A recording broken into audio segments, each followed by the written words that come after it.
नबी अकरम सल्लल्लाहु ताला अलैहि वसल्लम की खिदमत आली मर्तबत में अर्ज किया। सहाबी ने सुनन अबू दाऊद शरीफ में हदीस है, अर्ज की या रसूलल्लाह सल्लल्लाहु ताला अलैहि वसल्लम, मेरे वालिदैन चले गए तो क्या मैं उनके जाने के बाद भी उनके लिए कुछ कर सकता हूँ? तो नबी पाक ने 5 बातें इरशाद फरमाई।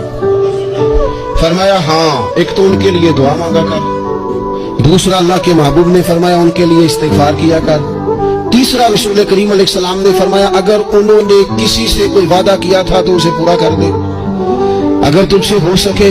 और रसूल करीम अलैहिस्सलाम ने फरमाया अगर हो सके तो उनकी तरफ से सिला रहमी भी कर, यानी उनके रिश्तेदारों से अच्छा सलूक कर, अपने चचाओं के साथ तू नेकी कर, और अगर तेरी वालदा की तरफ से तू नेकी करना चाहे तो अपने मामूओं के साथ, खालाओं के साथ तू अच्छा सलूक कर।